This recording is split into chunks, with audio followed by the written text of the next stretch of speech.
आपका पुराना, आप वहां से निकले, काम करते ही। लेकिन यहां मैं बहुत ज्यादा तह में जाना नहीं चाह रहा हूं कि शिवसेना के अंदर क्या हो रहा है। उस खबर को सब लोग जान रहे हैं और सोमवार का इंतजार है जब उद्धव ठाकरे जाएंगे सुप्रीम कोर्ट में चुनाव आयोग के खिलाफ। और शिवसेना का जिक्र इसलिए कर रहा हूं यहां पे क्योंकि जो ओरिजिनल शिवसेना है उसकी कमान एकनाथ शिंदे को सौंप दी गई है। कल ही की खबर है ये, और ये जल्दबाजी की है इलेक्शन कमीशन ने। और न सिर्फ पार्टी को सौंपी बल्कि सौंपा है इलेक्शन कमीशन ने, बल्कि साथ साथ धनुष तीर दिया है, यानी उनका जो निशान है उसको भी। और इससे आज गहमा गहमी का आलम है।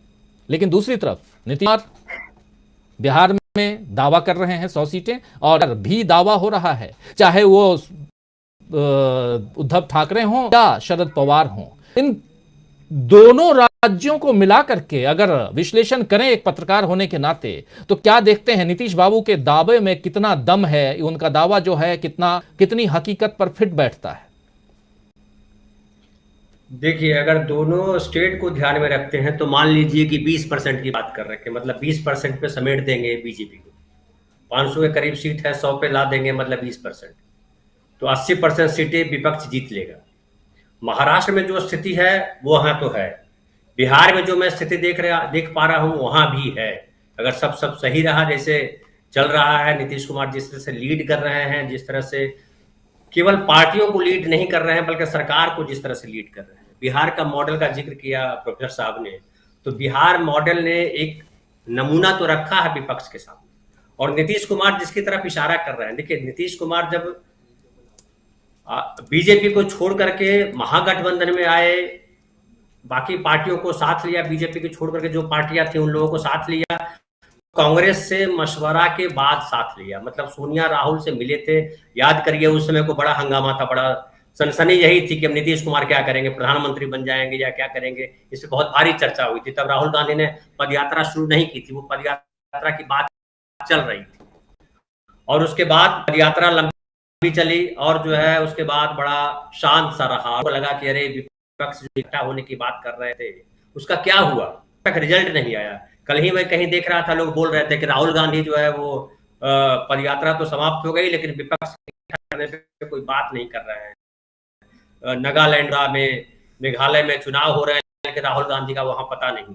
तो क्या सोच रहे हैं 2024 के चुनाव को लेकर के, जबकि प्रधानमंत्री जोर शोर से लगे हुए हैं, शिवसेना को तहस नहस करने में लगे हुए हैं, विपक्ष को हर तरीके से मटियामेट करने में लगे हुए हैं। वैसी स्थिति में विपक्ष क्या सोच रहा है, क्या विपक्ष में एका होगा, ये सवाल सबके पास है।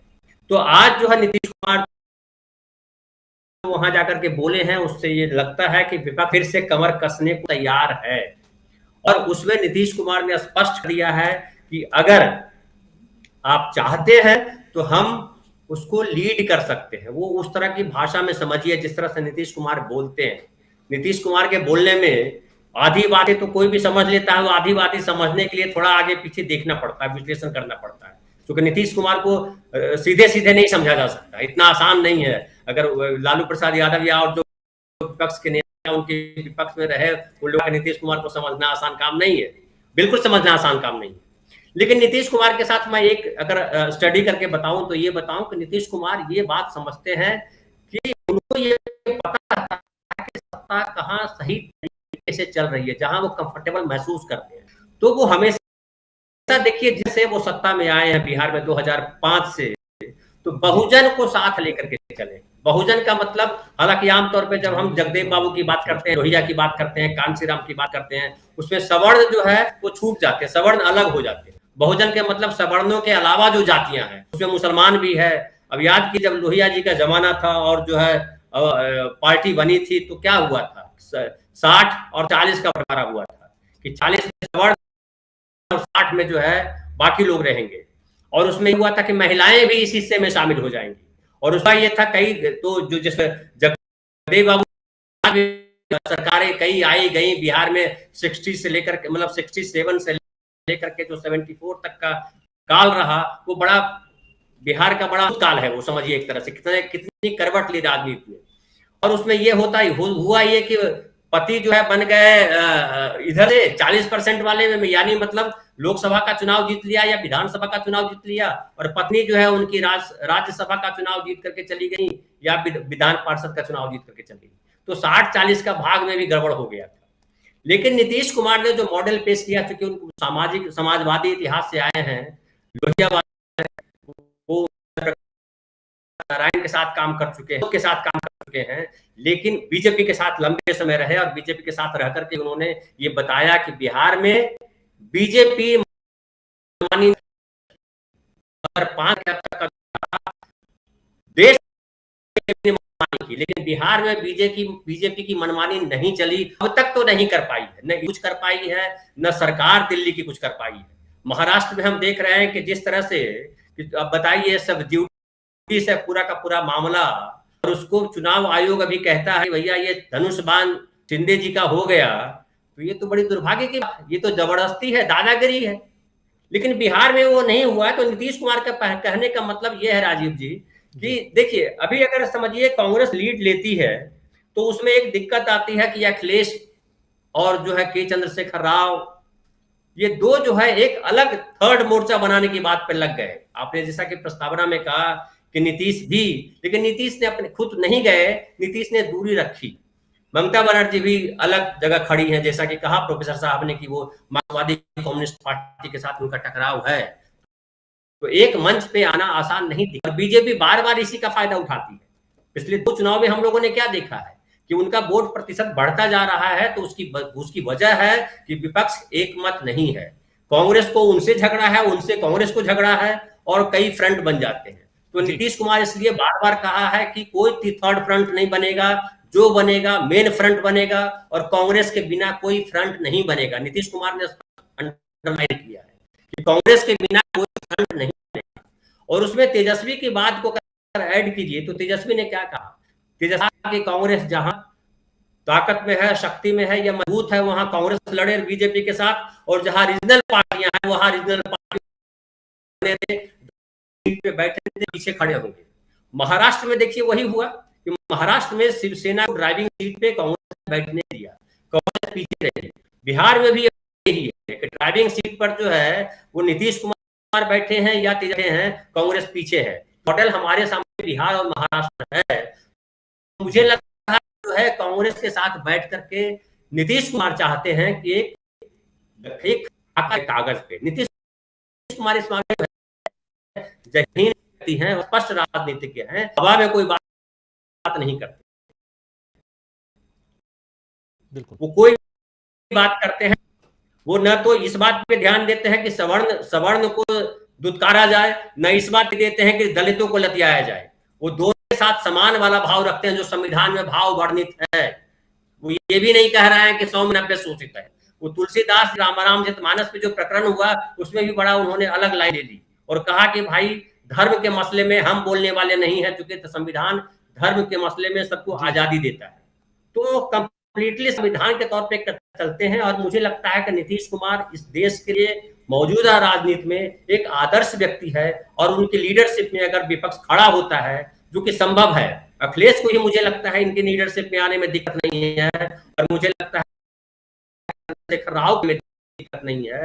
और वैसी स्थिति अगर बनती है, उत्तर प्रदेश अगर एक मत हो जाता है बीजेपी के खिलाफ, तो कह रहे हैं कि 100 सीट पर समेट देंगे। कोई अनहोनी नहीं है, कोई ऐसी बात नहीं है जो असंभव सी बात है।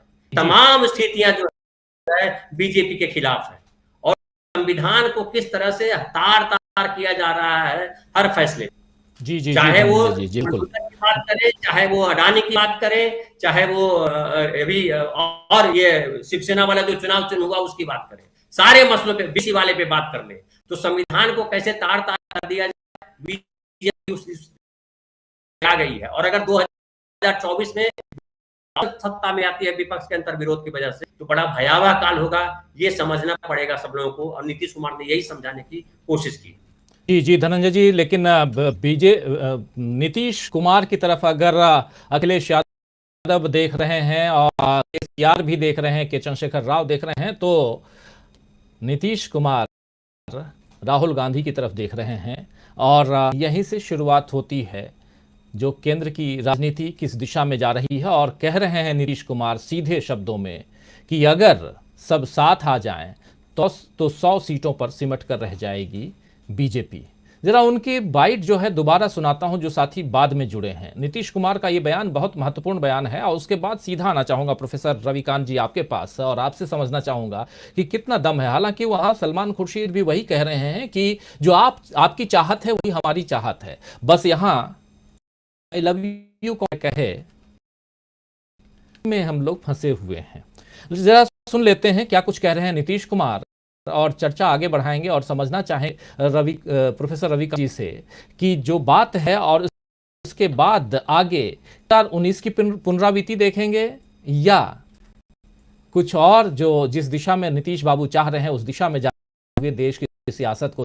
लेकिन पैरेलली एक सियासत चल रही है जिसमें अडानी भी है, जिसमें बीबीसी भी है, जिसमें इजराइल भी है, जिसमें भी है और ऐसी बहुत सारी चीजें आने वाली है। एक महीने में बहुत कुछ बदलने वाला है, कह रहे थे प्रोफेसर अखिल स्वामी जी, और ये पैरेलल चल रहा है।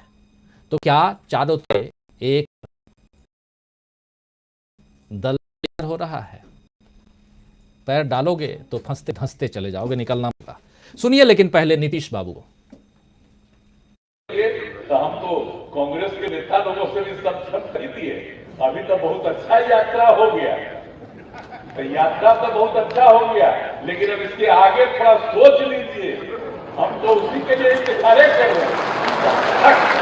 जब तक हम तो जाके दोनों को कह दिए हैं, बात ये है कि भाई सोच लीजिए आगे, जो कहिएगा। अब बाकी अन्य पार्टियों का फोन आ रहा, अब लोग कह रहे हैं कि बाकी लोगों का सब मीटिंग कीजिए, एक साथ बैठिए, तब जान लीजिए हम वेट कर रहे हैं खाली। अब आप लोग इतना जल्दी